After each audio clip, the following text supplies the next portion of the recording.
that is now being looked at as a mineral resource in the mode of crude oil.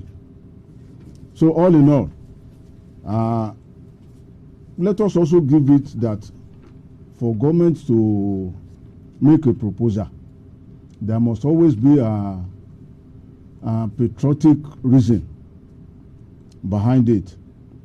But because of the peculiar situation we have found ourselves, we end up bringing controversy to it. Even our representatives at both upper and lower chamber have reasons to engage in shouting match over the debate on this material issue. And in fact, at the end of it all, it ended up assuming an ethnic dimension. And all in all, we cannot say we are out of the blues because we are waiting when it will be presented for public debate. And I want to remind us that, as I said earlier, that this bill was before the 8th National Assembly, but was pushed aside because it didn't pass, it failed during a public hearing. What could have led to pushing it aside then? In 2018, reports had it that when the bill was brought up, it divided the Senate in particular along ethnic lines. And perhaps because the time was not on his side, and alongside the turbulence that are associated with the debate, the then President of the Senate, Bukola Saraki, had to just call for a truce, and at the end of it all, it was pushed aside. Though there were other arguments associated then. For example, people from the south looked at a state like Lagos, a state like Bayelsa may ended up being non-existent because by virtue of this acquisition, 3 perimeter from water will now belong to the federal government. The control over such water banks will be in absolute hand of the federal government, which means Lagos State, which we all know that is waterlogged, may end up non-existent again. Rather, we now have to belong to the federal government. That's the argument.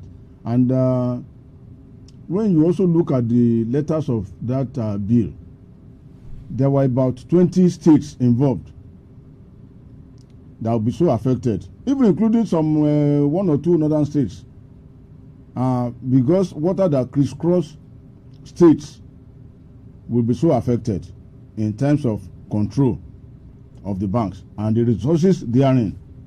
That is the letter of the bill. So there are 2 ways to look at it. One is to look at it on the surface, that bill must have a rational intention for the good of the people. The other way to look at it is the usual intricacy, the usual peculiarity that always associates with our own life in Nigeria.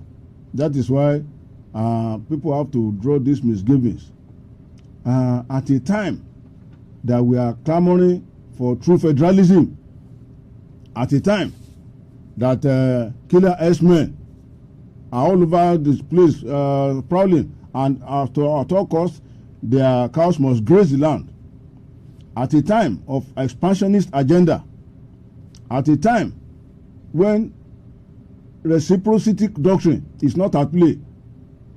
Because if A gets X, B must also look to getting Y. But usually it's not our lot in this side of the world. So all put together gave rise to fears. And let me also remind you, the minority leader in the Senate then who happens to be the president of the Senate today, Dr. Lawan, was the one that pushed this executive bill then, and Akpabio vehemently opposed it. So that's where we are.